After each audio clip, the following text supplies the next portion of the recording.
Tajlandezja Chayathanou Saradata u kurorëzua dhe Miss Globe 2025.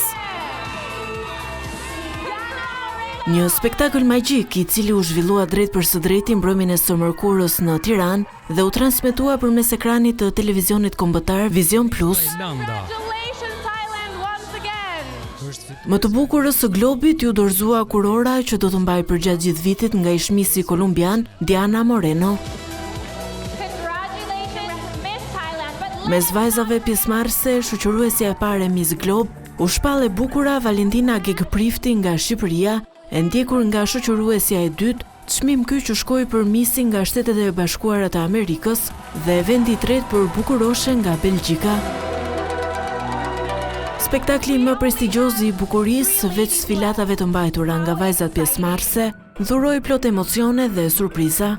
E tillë ishte edhe hapja e këtij edicioni nga ansambli popullor i këngëve dhe valleve, i cili më pas i la radhën sfilatës së parë, ku konkurrentet nga e gjithë bota parakaluan me veshje tradicionale shqiptare në ngjyrat kuqe zi. Publiku gjithashtu gjatë mbrëmjes u njoh edhe me rrugëtimin e vajzave nga veriu në jug të vendit, përgjatë gjithë qëndrimit të tyre në vendin tonë. Një traditë e këtij eventi madhështor, i cili prej 22 vitesh promovon në mënyrë të padiskutueshme vlerat historike, kulturore dhe turistike të Shqipërisë. Juria përzgjedhëse e këtij edicioni ishte përbërë nga emra të njohur të modelingut, artit dhe gazetarisë, ndërsa moderimi u bë nga dy mbajtëse kurorash të mëparshme, Drita Ziri, Miss Globe 2022, përfaqësuese e Shqipërisë, dhe Maureen Montagne, fituese e Miss Globe 2021 në Tiranë.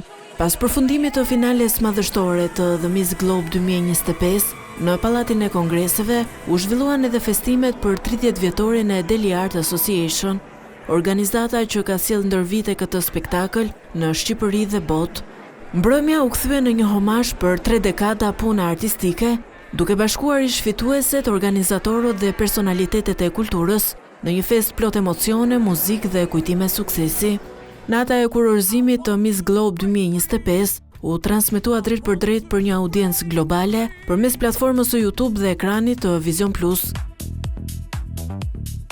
Në këtë event morën pjesë 56 vajza nga i gjithë bota, të cilat kanë kaluar përzgjedhje paraprake dhe konkurse të shumta gjatë këtyre 15 ditëve të Miss Globe në Shqipëri.